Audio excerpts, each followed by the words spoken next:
ये समझता हूँ कि अभय सिंह चौटाला का इस्तीफ़ा उनके आंदोलन को और तेज़ करने के लिए सही था और उनका चुनाव लड़ना भी सही है। यहाँ पे बीजेपी जेजेपी के उम्मीदवार के मुकाबले में केवल अभय सिंह चौटाला ही जीत दर्ज करेंगे। तो एमएसपी है ना रही, पहले भी नहीं थी। आज 1200-1100 रुपये में बाजरा रुड़ता फिरता है, किसान मारे मारे फिरते हैं। नमस्कार, जनता की आवाज में आपका स्वागत है। इलाहाबाद उपचुनाव को लेकर हम जो गांव-गांव के अंदर जा रहे हैं, गांव से लोगों से, मतदाताओं से रूबरू होने का प्रयास कर रहे हैं। कोई ना कोई खास पर्सनैलिटी हम आपको मिलाते जा रहे हैं। आज जो हमारे साथ में खास पर्सनैलिटी रहेंगे, पूर्व में इनेलो के वरिष्ठ नेता रहे रामपाल जी माजरा, जो पिछले दिनों भारतीय जनता पार्टी के अंदर चले गए। तो भारतीय जनता पार्टी से इस्तीफा देकर है जो वापस अब इनेलो पार्टी के अंदर आने की संभावनाएं जो चल रही है, इन पे भी विचार करेंगे। और अभय चौटाला के समर्थन में इलाहाबाद विधानसभा के उपचुनाव के लिए यहाँ पे गांव-गांव में जा रहे हैं, लोगों से रूबरू हो रहे हैं। माजरा साहब, सबसे पहले हमारे चैनल पर आप बहुत-बहुत स्वागत है। धन्यवाद। माजरा साहब, सबसे पहला मेरा यही सवाल है, अटकलें ये थी कि 25 सितंबर को ताऊ देवीलाल का मान समारोह था, उसके अंदर आप आओगे, लेकिन आप उस टाइम नहीं आए। लेकिन आज इलाहाबाद विधानसभा के उपचुनाव के अंदर देखने को मिला है, लोग हैं जो असमंजस के अंदर पड़ गए अब। मैं इस किसानों की लड़ाई में, मज़दूरों, मज़लूमों, गरीबों की लड़ाई में ये समझता हूँ कि अभय सिंह चौटाला का इस्तीफ़ा उनके आंदोलन को और तेज़ करने के लिए सही था और उनका चुनाव लड़ना भी सही है।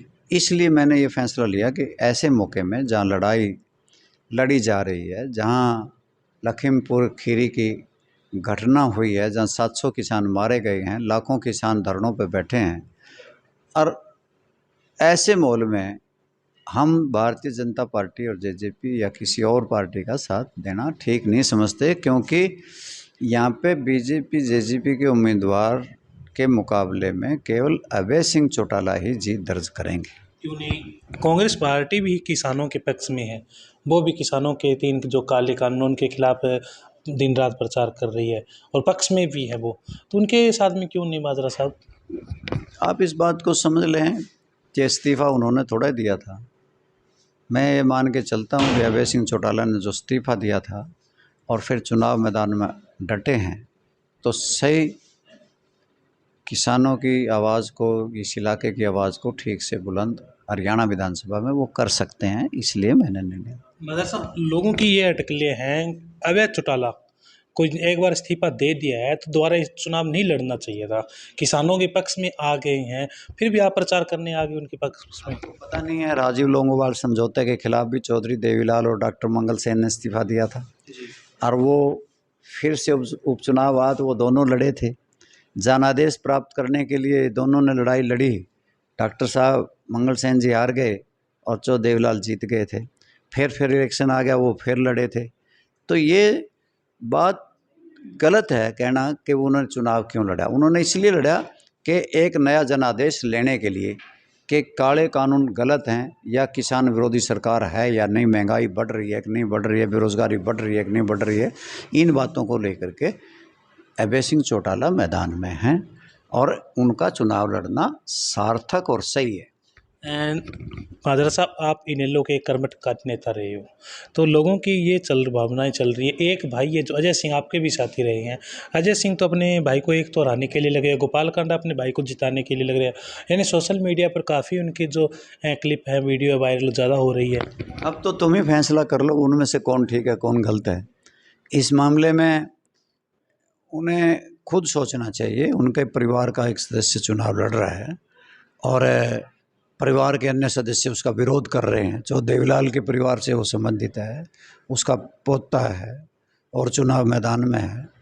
अपने भाई के प्रति इस तरह की बातें, अपने पिताश्री के प्रति इस तरह की बातें नहीं कहनी चाहिए जो वो कह रहे हैं।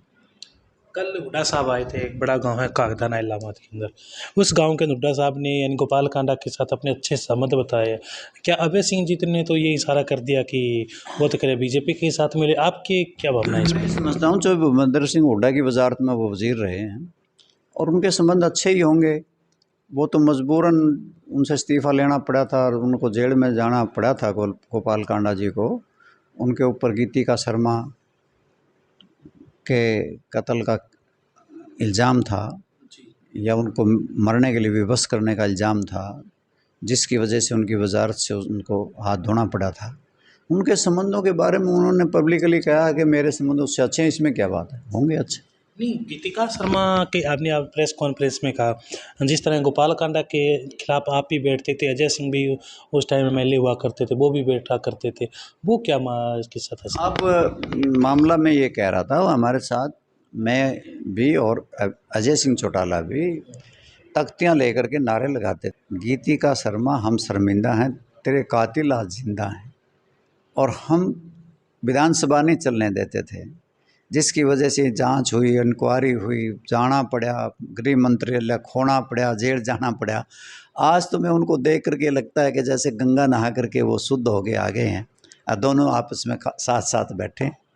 तो मदर साहब, आपको क्या लग रहा है, जिस तरह इनेलो का हमेशा से इलाहाबाद कट रहा है, अब की बार इनेलो की क्या स्थितियाँ हैं इलाहाबाद के अंदर देखने? इलाहाबाद के जो जहाँ तक मैं समझता हूँ कि अभय सिंह चौटाला भारी बहुमत से जीतेंगे और पहले से भी ज़्यादा वोटों की जीत दर्ज कराएंगे। मुख्यमंत्री के बार बार बयान आ रहे हैं, जिस तरह यानी ये काले कानूनों के खिलाफ है, या एमएसपी पे बयान आ रहे हैं कि एमएसपी थी और रहेगी और लागू रहेगी, लेकिन जो बाजरा की खेती है वो एमएसपी पे नहीं खरीदी जा रही है। ना तो एमएसपी है ना रही, पहले भी नहीं थी। आज 1200-1100 रुपये में बाजरा रुड़ता फिरता है, किसान मारे मारे फिरते हैं। आज धान उत्पादक किसानों को 300-400 रुपये प्रति क्विंटल के हिसाब से एमएसपी से नीचे मिलता है। आज डीएपी खाद लुप्त है। आज पेट्रोल और डीजल के दाम निरंतर बढ़ रहे हैं, रसोई गैस के दाम बढ़ रहे हैं। आज जीएसटी 18% किसानों पर ठोका हुआ है। आज इन्होंने भुला दिया हर चीज़ को, स्वामीनाथन आयोग की रिपोर्ट को ये भूल गए और उसको ठंडे बस्ते में रख दिया। आज ये हालात हैं, किसान और कमेरे तो आज कर्जवान होते जा रहे हैं, आत्महत्या करने के लिए मजबूर हैं और भारतीय जनता पार्टी की सरकार के चलते ये सब कुछ हुआ। चौटाला साहब के दो ही खास थे, रामपाल माजरा जी और अशोक अरोड़ा जी। अरोड़ा जी भी छोड़ के चले गए और माजरा भी छोड़ के चले गए। चौटाला साहब, अशोक अरोड़ा जी भी और मैं भी आज भी चौधरी ओम प्रकाश चौटाला के खास हैं और उनका दिल में बहुत स्नेह है और हमारा उनके प्रति आदर भाव है।